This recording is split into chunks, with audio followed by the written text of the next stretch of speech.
It's the Full Court Press with Eric Frandsen and Jason Walker. Welcome back to the to the show that we're doing right now. Following the local teams, breaking down the biggest games with in-depth analysis and team interview. Join the show by calling into 435-752-1069 or text 435-339-0321. It's the Full Court Press. Throws, ends it, caught, touchdown, did he get it?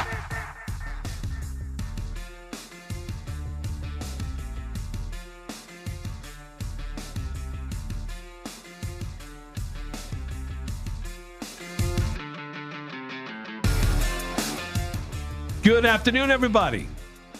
Welcome on in. It's the Full Court Press.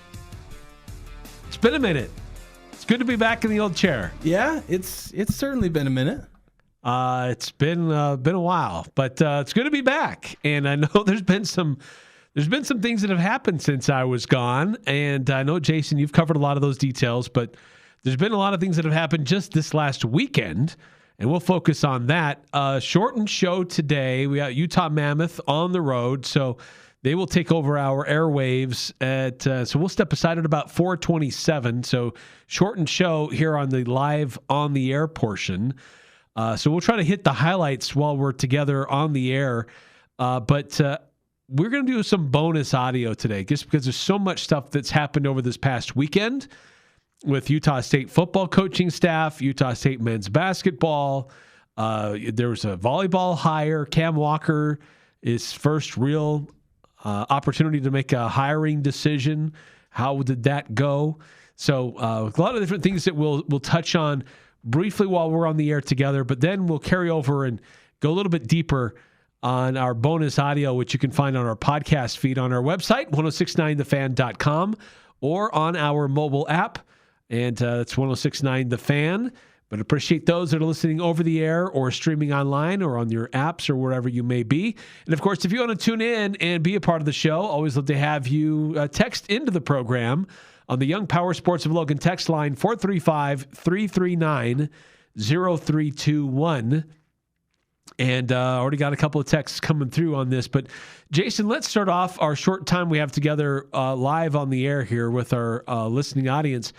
Talking about that Utah State basketball game on Saturday, kind of it seemed like no matter what San Jose wanted to throw at the hoop, it was going to go in. But Utah State really clamped down defensively in the second half.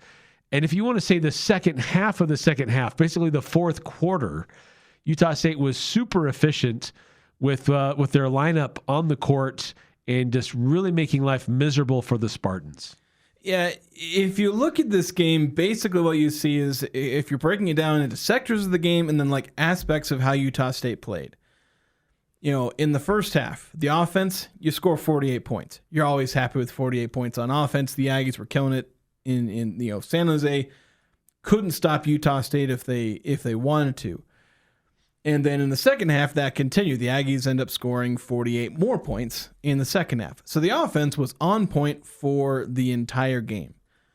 But as you outlined, in that first half, San Jose really went off. This is a team that has their season high in three-pointers was 12. They were only good for 7 three-pointers in an entire game about half the time this season in 13 games prior to Saturday when they were in Logan. But they made 9 3-pointers in a single half. I've not been to too many games where I've seen a team make 9 3-pointers in a single half. And that made it really frustrating for the Aggies because San Jose, they were playing a grinded out style. They were kind of imposing their will in terms of tempo, which they play a slower pace, and it's a lot easier to impose a slower tempo. As I've kind of outlined before. And so while Utah State was playing good defense for 20 or 25 seconds, San Jose would just eventually get that open three-pointer, or they'd get deep post position and just be able to make a shot. And Utah State, where typically they turn teams over to kind of impose their will defensively, that wasn't happening. San Jose wasn't turning the ball over. They were protecting the ball very well, which is somewhat uncharacteristic of them. They've actually been pretty sloppy with the ball most of the season. but they were taking care of the ball and they were hitting their open shots. And so it just made things incredibly frustrating for the Aggies in that first half, where it's like you felt like you played really well, rebounding wise. They were out rebounding San Jose. On offense, everything was working. Like I saw some fans on social media saying, we look disjointed on both sides of the ball. And I was like, what offense are you watching? They put up 96 points. Yeah. I mean, those were mostly talking about the first half, but it's like 48 points in the first half. Was great. Yeah, there was nothing wrong with the offense in the slightest. You were getting everybody involved. The pick and roll was murdering San Jose. It's like I was trying to guard Utah State's pick and roll. That's about how effective it was. They were, Drake Allen. I know he didn't get the highest amount of praise, and he had, 3 of the Aggies' 8 turnovers, but he got 6 points. I think all of those came in the pick and roll. He got a couple of assists, which I believe were both in the pick and roll. And then obviously Elijah Perryman, we can get to him a little bit later, but the offense was fine, but it was as you mentioned, it was really the final 16 minutes is where I kind of drew the line, because I did the math in my recap, I think, where prior to there being 16 minutes left in the second half, San Jose was like 19 of 33 or something like that. And then, it was 19 of 33. They then went, I think it was 6 of 23 the rest of the way, going from shooting, I don't know what 19 divided by 23 is, or 33 for percentages, but they basically went from shooting in the 60s to shooting in like the 30s as far as percentage-wise. They went from incredible, could hardly miss, to multiple droughts shooting-wise. They had stretches where they missed 5 in a row, 3 in a row, and different things like that. All while the Aggies kept pouring it on. They never slowed down. I don't think they ever missed more than 3 or 4 shots in a row the entire game.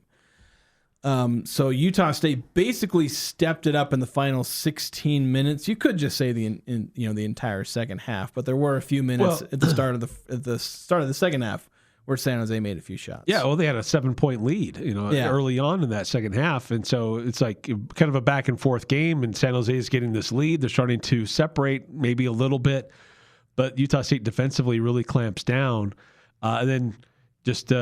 That closing lineup, and we've talked about this before. Starting lineups everybody gets excited about what a starting lineup looks like, but really it's the closing lineup that everybody should be more discussing, because that's who is playing well. That's who a coach trusts to close out a game, and that closing lineup was interesting for Utah State, and really did a very effective job limiting what San Jose wanted to do. I mean, they only scored 2 points in the last 4 minutes of the game. Yeah, Utah State really put the clamps down and separated from them. Yeah, and again, the biggest thing was that defense. That was the thing that changed, because the offense, again, consistent the whole game. The defense, inconsistent for a lot of the game. It wasn't just that San Jose was making open shots. It's that they were creating those open shots and then hitting them at an above average rate. There were serious critiques of the Aggies defense that they then fixed in the second half. And you look at the 3-pointers, so San Jose makes 9 3-pointers in the first half. They were 9 of 15. In the second half, they shoot 5 3-pointers. And that's a combination of maybe San Jose was perhaps trying to adjust, maybe take advantage of the Aggies maybe overplaying, closing out 3-pointers too hard. There are times where you see teams have those spectacular first half from 3, and then they slow down because they're trying to maybe attack an overcompensating defense. But the Aggies didn't overcompensate. They adjusted to make sure those open 3-pointers weren't there.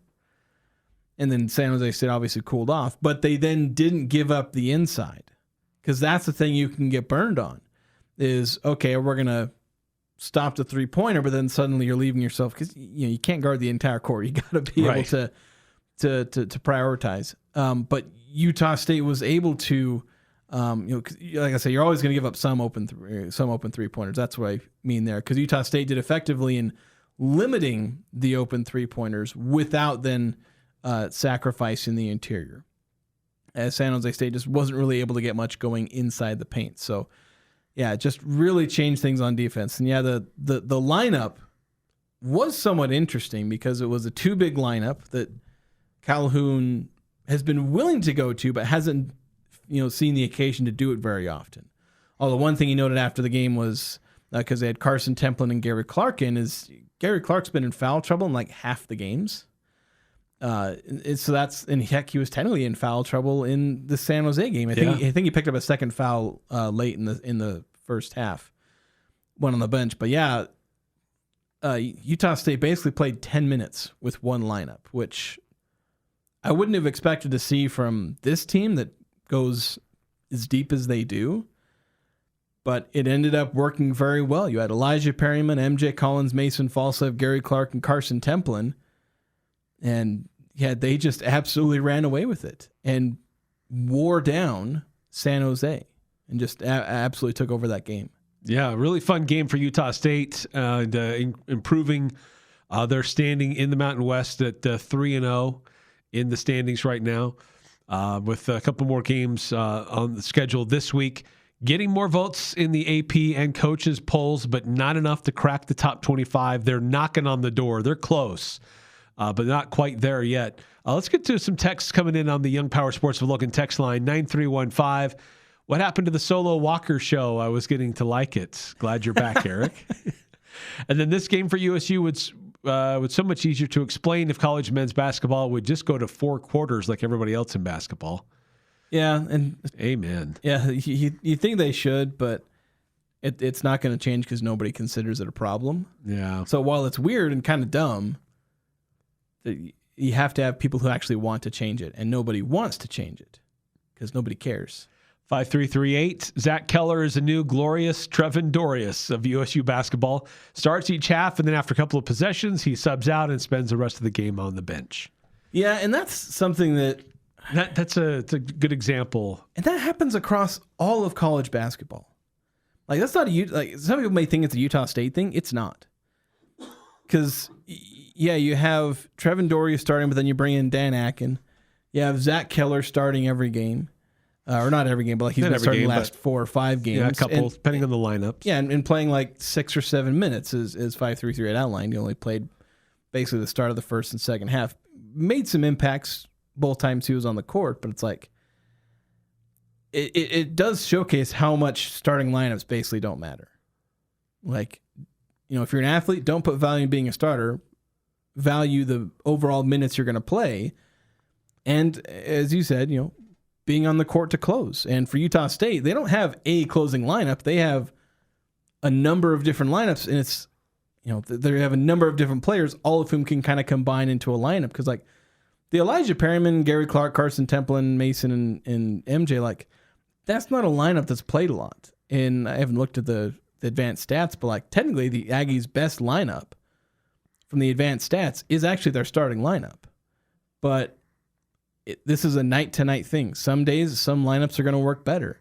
And that's one of the things where Coach Calhoun has done is he's built a roster where you can create, theoretically, you can create as many lineups as you want, but he has different kinds of lineups, ones that are longer, ones that are quicker, ones that are bigger. They can't get super big because they don't have that kind of roster, but like they can put a 2-big lineup out there if they need more rebounding. And they're good enough to get the job done. So you're not going to just use that same lineup. Like Utah State doesn't have this one death lineup they go to. They go with who's playing the best right now, and they have a bunch of different players who are capable of having great nights. Like Colby King can go out and be there in the closing lineup. He's really good when he's out there. Drake Allen, I don't think he gets enough credit for how solid he's been. He's not been like fantastic, but he's been good. Yeah. And then, it could be Carson Templin one night. It could be Zach Keller because he had that game against, I think it was Illinois State, if I remember right, where he was playing really well. But on most nights, it tends to be Carson Templin and or Gary Clark. And then you have either Adlin Elamine, or in this case, he was on the bench when they played the 2-big lineup. But Elamine could be out there for key stretches, like the Colorado State game, where he had a fantastic game there. It's like there's a bunch of different things they can do, and that's kind of what makes Utah State tricky, is they don't have this one lineup that you game plan for, this one type of lineup. They have like 4 or 5 different ones they can hit you with. Yeah, he's got that versatility and depth that he can mix it up depending on what the opponent looks like and depending on like how do things go in practice. Like who's on this week and who's not. So he's not forced to stick with a certain type of lineup. he has that versatility to throw at him, and it's what a blessing that is for Utah State. And so, as we mentioned, they're continuing to receive votes, but not quite enough to crack the top 25. But Utah State 12-1 right now with an interesting week this week. Air Force and Boise State. You'd think if they go 2-0 this week, they would crack the top 25, not because of the Air Force win, but because of that Boise win. Because Boise, while they're kind of up and down, they're only 1-2 in conference play. Their net ranking and resume is still pretty strong, and this is a big game coming up this weekend at Boise State. That's a quad 1 game right now as it currently sits. Yeah, and would be even like the Aggies wouldn't knock out Boise State even if they won that. They'd probably fall into the 60s, maybe 70s, but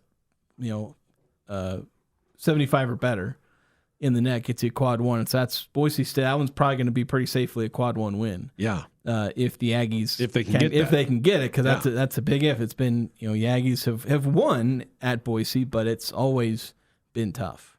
Yeah, Boise just had a crazy triple overtime game against San Diego. Yeah, that was nuts. Over the weekend. But shifting gears, we'll talk a little bit more about basketball and the standings and net rankings and all that with Utah State. But wanted to shift to football. Because a reminder, we have a shortened show today. Utah Mammoth will be taking over the airwaves. We'll take a break at about 4:27 and about 4:30. They'll start their pregame coverage. But football, Utah State losing some coordinators, losing some position coaches, but quickly finding replacements. Kevin McGivern on his way south, headed to Utah. But another familiar name in the state is replacing him.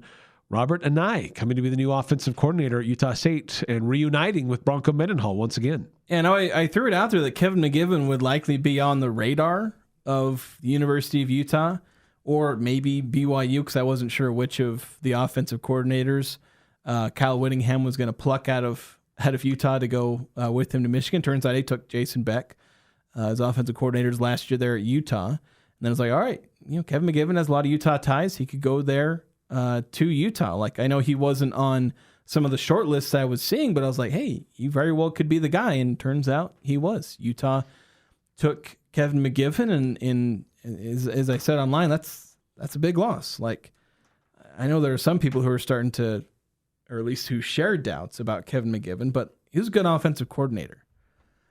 He did a lot of great things. He was hampered by not having the greatest offensive line. You can maybe pin that on his recruiting. Like, it's not like he's completely blameless in the lackluster offensive line one way or another. But he did a lot with what he had. Like, Utah State didn't have like a bunch of 5-star recruits running around. No. And they put up one of the best offenses in the Mountain West. With guys who were cast-offs from other schools, put them together and made a really nice offense out of it.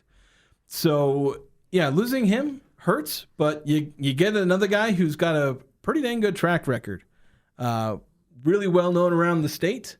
Robert Anae. And keeping with the trend of Bronco Mendenhall hiring guys that have been with him forever. He's had Nick Howell for 17 years, and Robert Anae has been, I think he spent 15 years or something like that. It's pretty close. And I think 10 or so of those have been as an offensive coordinator, either at BYU or Virginia. Yeah. I spent two stints at BYU, like 2005, 2010, then 2013 and 2015. And then he went with Bronco Mendenhall to Virginia, was there his entire he was the offensive coordinator for Bronco the entire time that Bronco was at Virginia. And he's had some pretty good offenses in that span. And he's done it in multiple different ways. That's kind of interesting because like he got his start. I mean, technically his very, very first start was in like an I formation offense, but like one of his first big jobs, he's an O-line coach under Mike Leach, air raid. Oh, yeah. And then when he goes in his first offensive coordinator job was at BYU, that was John Beck and Max Hall. Like, that was his offenses. Throw the ball a bajillion times. Yes. Those guys, I think for about a 4-year span, basically every year they were averaging as a team north of 300 passing yards per game. Then, first year of his second stint, because his stint kind of ended like he got a year into like the Jake Heaps era at BYU, which was supposed to go a lot better than it did. But then he left for, I think it was Arizona or something like that. And then he came back in 2013. That was Taysom Hill, Jamal Williams. And BYU set a program record for rushing yards. The same guy who was running an air raid then comes back and runs a rushing offense. You know, he's 10th in the nation behind a bunch of triple option offenses. So this is someone who's not married to one style of offense and is able to cater his style or his offense around what he's got on his roster. Which is great. Yeah. I think when you look at that, that's high level coaching. When you can adjust your roster, adjust your play calling based on the talent that you have currently available. Because we've seen here in Logan, some coaches say, this is the offense we want to run. Come hell or high water, this is what we're going to do. But they don't always have the personnel to do it. And so we're all like pulling our hair out, like, why don't you just adjust the offense? Because the guy that you have can't do what you want done. But good coordinators, good coaches will make those adjustments. And so this is exciting that you get a guy with that much experience who's had that kind of a track record coming to Utah State to be the offensive coordinator under Bronco Mendenhall. Now he's got another year of experience, Bronco does, here in this system, understanding the lay of the land here and what he has to work with, and bringing somebody on who's very familiar to him and his style and the way he does things, and having him take the reins of the offense. Aggie fans should feel very comfortable that Robert Anae could help move things forward for Utah State. Yeah, you're going to have a capable guy. Is he going to be, the best coordinator in the world? I mean, maybe this guy who's like a 3-time nominee for the Broyles Award, like the Assistant of the Year, the same one that McGivern was nominated for this year. But he's a capable guy, and he has roots in being an offensive line coach, which the Aggies certainly need some. They need some help there. They need some help figuring out the offensive line. We'll dive more into that in our kind of bonus audio. Why don't we get to the text line real quick, because we're running short on time here. 5338 saying, is McGivern a home run hire for Morgan's scallywag? The Magic 8 Ball says doubtful, more like a fielder's choice. I don't know where all this hate coming for Kevin McGivern is. Like, he did a good job. Yeah, he's a good coordinator. At Utah, with the resources he has there, I think he'll do just fine. Yeah. I mean, is he going to be a home run hire? It's hard to hit a home run on a hire. Like, it doesn't happen very often. Yeah. But you can hit a single or a double with that. It could be all right. The same way Jason Beck was for him. He was all right. Yeah. Also, 2444 with the text. We kind of skipped over this one because we started with basketball. But saying the to-do list for USU football and replacing and improving its offense just keeps getting bigger with recent loss of McGivern and a few more players. I'm hopeful that Mendenhall and Coach Anae can work some magic by replacing an entire offense and installing a new offensive system in a short period of time while stepping up into a more competitive conference. Sure seems like a tall order with what we have now. Well, they installed the whole new offense before the that's what they did last year. Installed the whole new offense with a lot of new players and more players last year than I think what we're going to see this year. It could be similar. I don't know. I've got some numbers that we can get into. We may get into it today or tomorrow. We don't want to pack too much. But that's not unusual. Changing in coordinators and changing personnel. They've got 8 months to work on it before it really starts to get too serious. So they'll have some time. Yeah, they'll have some time. They are going to have to bring in a lot of new guys on the offense. Almost entirely new skill position group. New tight ends, new running backs, almost entirely new wide receivers. We'll see about the offensive line. They have a lot of returning players, at least at the moment. We're going to wait and see on transfers, but they have some returning returning snaps in the offensive line. But quarterback, running back's the one skill position group where they have something returning. They got Javen Jacobs, so long as he doesn't enter the portal. But you got basically nothing returning at quarterback, basically nothing returning at wide receiver, basically nothing returning at tight end. So they're going to have a lot to pick up on. But it's pretty similar to last year where they had to replace the entire running back room, the entire wide receiver room, most of the offensive line. And they had a new week 1 starting quarterback. So it's there were some things to overcome last year. They overcame them. And so there's confidence that they're gonna, if they do their job well, like the fact they don't have a whole lot of time to do it, like that's become the new norm. And so, because the other teams you're gonna play, they're gonna have replaced most of their defense, so it's gonna kind of go both ways. Right. Yeah, and it's just a world we live in now. You don't have as much time to have that consistency and carryover with coaches and personnel on the roster, just because there's so much transitory relationships. Everybody's moving around, and so you only have a couple of months to really get together and figure out who you are and what you want to do. One last text here from 9315. Did not Robert be the guy that trained all these OC coaches that left Utah and USU and BYU? It's entirely possible. Yeah, he's been around a lot, and a lot of people have gone through and been connected to him. So yeah, he's got an extensive track record and experience. So excited to see what he does at Utah State. But that's going to do it for us on the live portion. We'll have some bonus audio on our podcast feed a little bit later on. Just check it out if you want to know more details about the basketball and football. Now here's a concept.